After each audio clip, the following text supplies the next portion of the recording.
If I ask a simple question, what is covalent and the ionic bond? The definition is simple. Ionic bond is the bond formed by the transfer of electron, and the covalent bond formed by sharing of the electrons. Like for example, if there is a MgCl2, right, what type of bond that will be existing between this is the ionic bond, a bond formed by transfer of the electrons. Means Mg, what it is going to do is, it is going to lose its two electron this way, one electron, and each of this will be accepted by the chlorine. One chlorine by this and one chlorine by this. So what we say is that over here Mg is in +2 and Cl is in minus, and this Cl is in minus. Together it forms the, like, this is not a correct representation to show a bond. There is a positive charge of +2 and there is a Cl minus charge, -1 charge on each chlorine atom. So this forms the, like I will say, this is Mg2 plus and this is one chlorine is -1, means, okay, I will not show it over here. This charge is, this will be shown this way, Mg2 plus and Cl minus 2. What does this represent? This represents an ionic bond, and we can see that there is a complete transfer of the electron, and we call that to be the ionic bond. What is a covalent bond? If I want to say that a covalent bond, a bond formed by the sharing of electron.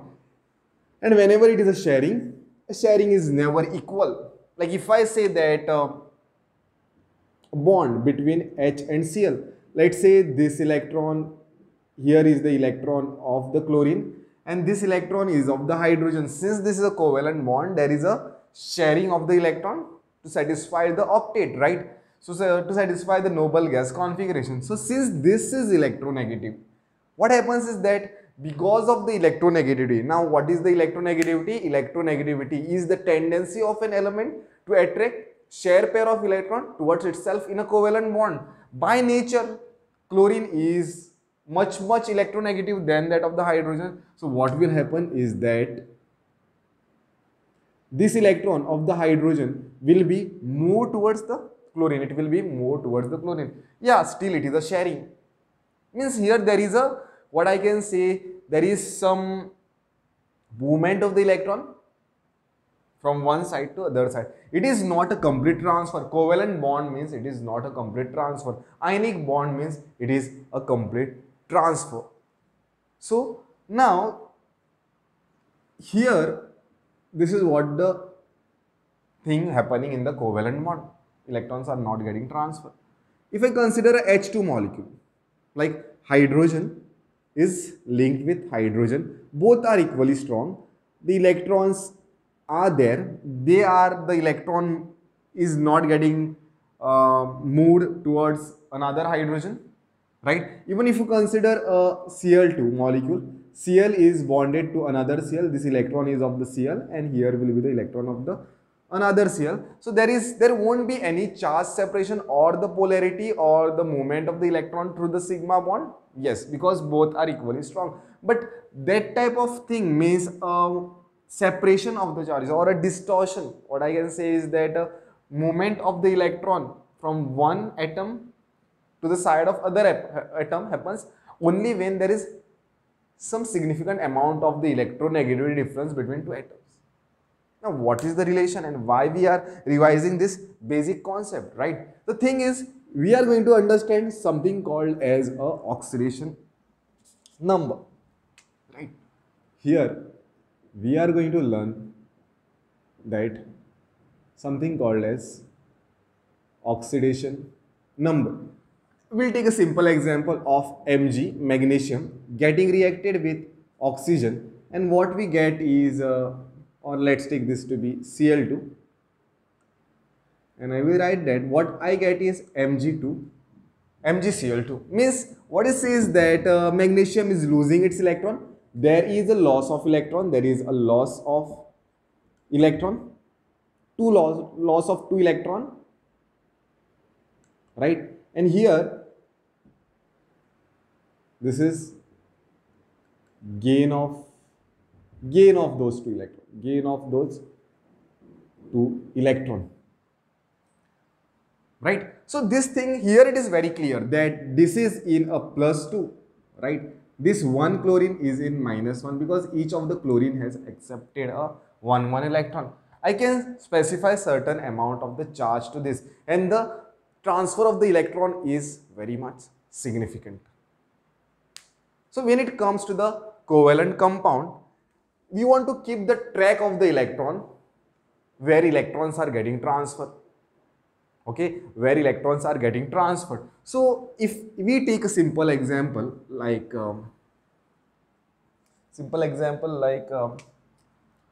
we know that a hydrogen reacts with oxygen to form water. So this is 2 and this is 2. This is water molecule. Here hydrogen was independent, oxygen was independent. There was no any distortion of the charges, there is no any movement of the electron because hydrogen linked to hydrogen, both are equally strong, oxygen linked to oxygen, both are equally strong. But as soon as it formed water, what has happened? This is what has formed with water. This is what I am showing the covalent bond. As soon as there is a formation of the water, what I'll say is that there is a partial negative charge I am putting, partial positive charge, partial positive, right? So here one bond is made up of 2 electrons. I will show this way, right? Since there is an electron over here, it is a covalent bond sharing. Since this is more electronegative than that of the hydrogen, it is going to pull the electron of the hydrogen towards itself. That's why it has a magnitude of the negative charge. Okay, minus negative charge. This oxygen is also pull the electron of this hydrogen. So electron will be more in the side of the oxygen. That's why there is a polarity and so many things. But here it is not a complete transfer. In the oxidation number concept, we assume that there is a complete transfer of the electron from the less electronegative element to the more electronegative element. What we see in oxidation number, it is not a complete transfer. When it comes to the covalent compounds, it is a transfer of the electron. It is assumption. It is not happening. You know how it happens in a covalent compound. There is no complete transfer. It is assumed that there is a transfer. It is assumed that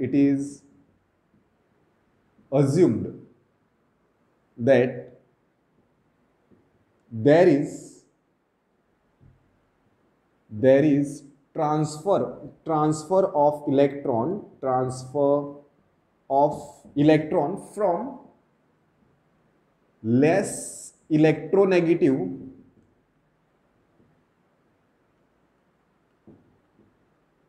element to more electronegative element. Again I am saying there is no actual transfer of the electron, there is just a shift of the electron from less electronegative to the more electronegative. So in this concept, it is assumed that transfer of electron from less electronegative element to the more electronegative element. And this is just for the bookkeeping. Okay, and we understand that in the overall reaction, see what is very important for us to, we should know the where electrons are going. If these many electrons are going, then who is accepting those electrons? For such type of things, we assume that electrons are being transferred to the more electronegative element. There are certain rules. Okay, there are certain rules for the coordination compound. There are certain rules for the coordination. I am using the word coordination compound, not coordination compound. There are certain rules for finding the oxidation number. Oxidation number means what? It is a charge any particular species or particular element will have in the combined state or in the free state, right? It is in this case, the charge which the particular atom will have is It is assumed that in that cases that there is a complete transfer. In reality, in the case of covalent compound, there is no complete transfer. It is this transfer of the electron from the less electronegative to the more electronegative. Ionic compound, no doubt. Anyway, there is a complete transfer. Whatever charge is there will be the oxidation number. So let's go ahead with the finding the oxidation number of a particular element in the compound. Right? Let us understand some of the rules one by one.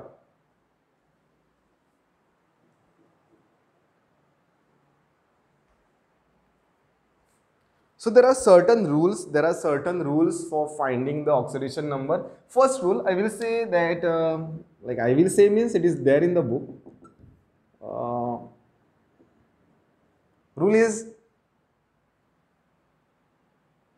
element which is existing in the natural state, like hydrogen, if you see that it will exist as a H2, chlorine will exist as Cl2. Any element in the natural state, or what we say is a free state, or in an uncombined form. Uncombined form means like if I say that sodium in an uncombined form will exist as a sodium if you keep that sodium at the open atmosphere, or some moisture is reacting, then there will be in the combined form. It may have its oxide, but in a free state or in uncombined form, right? Or in the nitrogen will exist as a N2. Like so many, these are the compounds which will exist in a free state or in the uncombined form.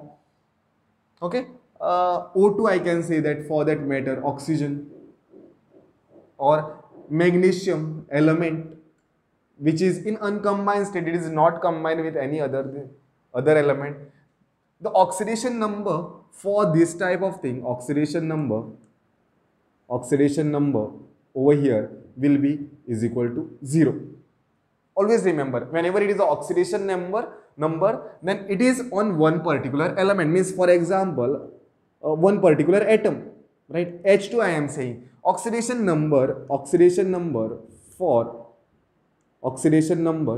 for the hydrogen present on this, is 0. It is not H2. Hydrogen present, like there will be two hydrogens. This is also 0, this is also 0, because there is no any transfer of the electron. Both are equally strong. Like Cl and the Cl, this is 0, this is 0. But together, like we cannot say that oxidation number on one particular molecule. If you are saying that oxidation number, there is no meaning for that. Saying that oxidation number for Cl2 molecule is 0. No, it is on a one atom of the Cl2 molecule. Right. The next is rule 2 is ion composed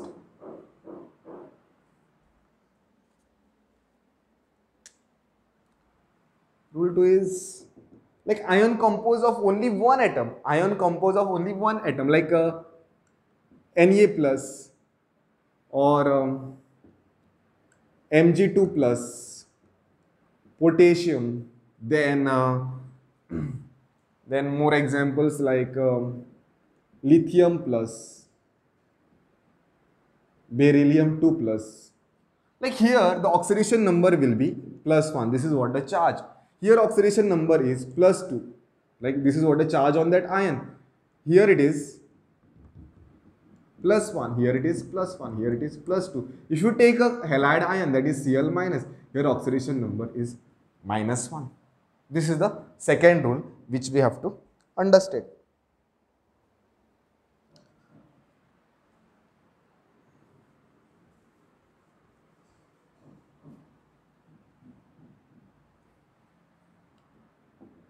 Rule 3 is oxidation number of oxygen in most of the compound is minus 2.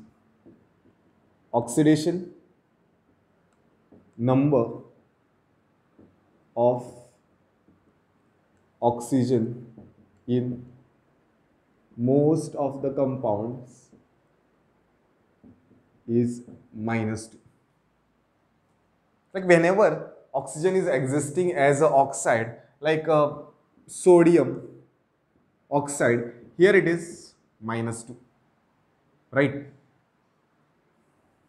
There are some exceptions like peroxide. If you consider a peroxide H2O2, over here oxygen is in -1 oxidation state. We call this to be a peroxide. Peroxide means there will be oxygen linked to oxygen. That time this will be minus, this will be -1 and -1. So whenever it is, this is called as oxide, this is called as oxide when oxygen exists in a -2 oxidation state. When oxygen exists in a -1 oxidation state, it is called as peroxide. And examples like KO2, here oxygen exists in a -1/2 oxidation state. That is, this is called as a superoxide. Okay, these are the two exceptions where oxygen exists in a -1 and the -1/2. So whenever it is a -1 oxidation state, it is called as peroxide. Whenever it is a -1/2, it is called as superoxide. And mostly you will find that oxygen exists in the oxide form and its oxidation state will be -1, or oxidation number will be, sorry, not -1, it is -2 whenever it exists as a oxide. Peroxide means oxygen linked directly to the oxygen.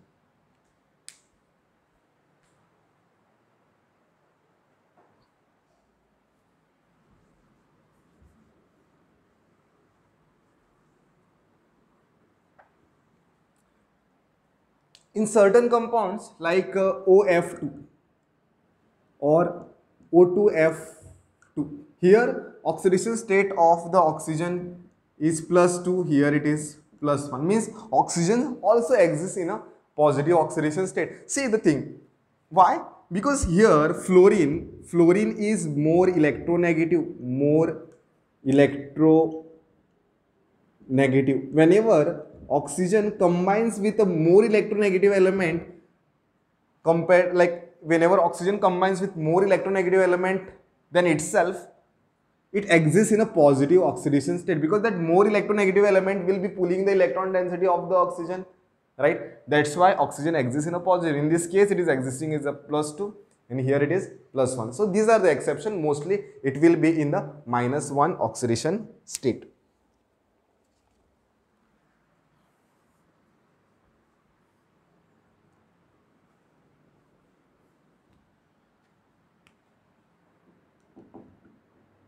Oxidation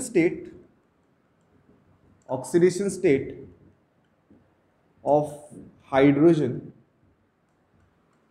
will be mostly +1.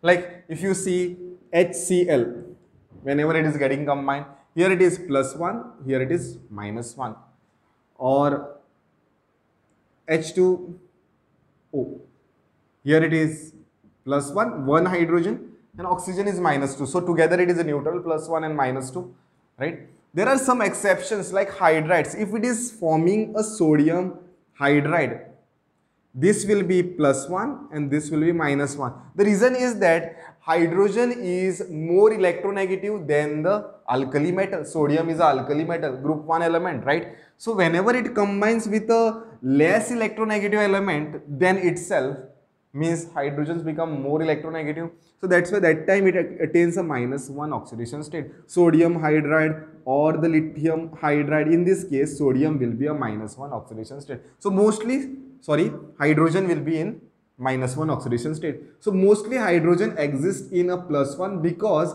it is the electropositive element, right? And when it combines with the group 1 element and forms the hydride, that is only the exception where it will exist in a -1 oxidation state. Otherwise, it will be existing only in the +1 oxidation state.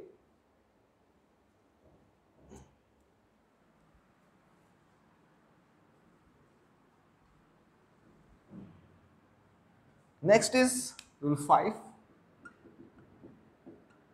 Halides always exist. I will use always. Mostly exist in -1 oxidation state. There are some exceptions. Like interhalogen compound where it will be existing in the positive oxidation state also, right? Interhalogen compounds, okay, first let's discuss like HCl only. You take HCl, here it is -1, here it is +1. Negative it is having because halides are the one which is most electronegative elements of the periodic table. They have the tendency to pull the electron, that's why they have the negative oxidation state and that of -1. If it is interhalogen compound, a halide combining with a other halide, fluorine will always existing in a -1 only because there is no any other element which is as strong as that of a fluorine, right? Other halides like a chlorine, bromine, iodine, they will be having other oxidation state, positive oxidation state in the interhalogen compound, means halide combining with a halide. So these are the some of the rules which you should know while finding the oxidation number on one particular element in a given compound. Let us solve some more examples for us to make this concept more clear.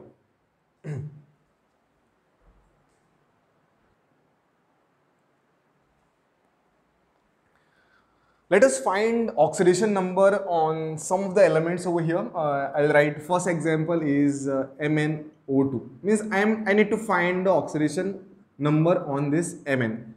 So while doing this example, I will also understand I will also make you understand the concept of oxidation or a stock notation. Stock notation. So how to write this oxidation and a stock notation?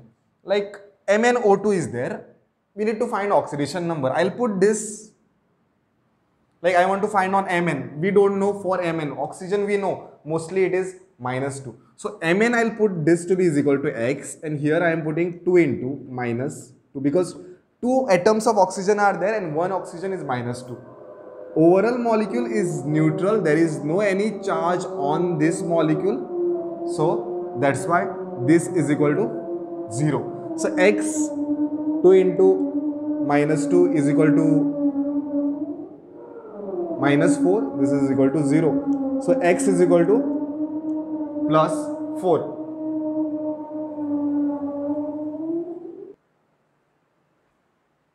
So X is equal to +4 means over here the stock notation for this compound would be written as Mn Roman number 4. Since oxidation number is 4, I have written this Roman number to be 4 and then O2. This is one example.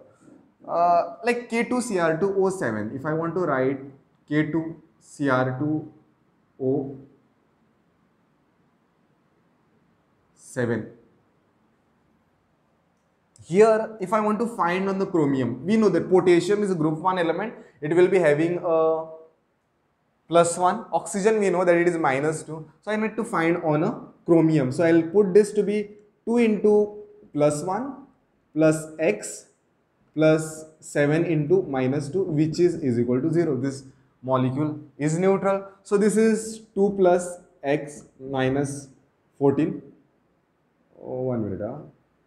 K2Cr2O7. Cr2 means instead of X, I am taking 2X.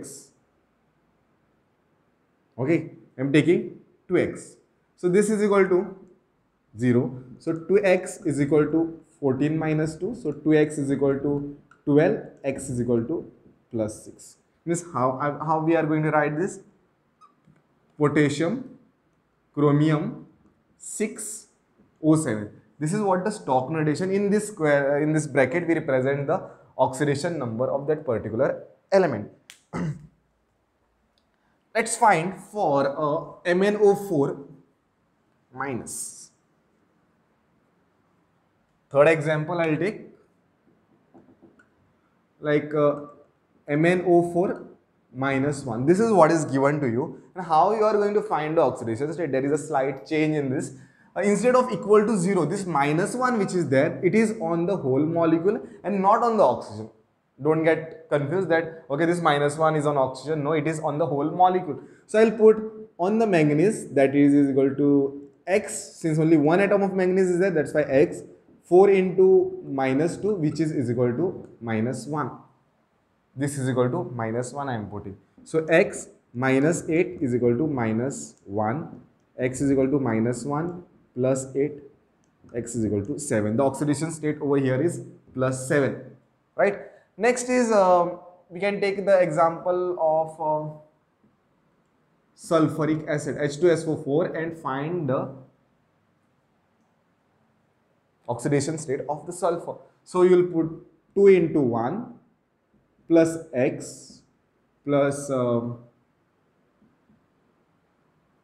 into minus 2, which is equal to 0. So 2 plus X minus 8 is equal to 0. X is equal to 8 minus 2, X is equal to 6. This is how we find the oxidation number on the unknown element in the combined state.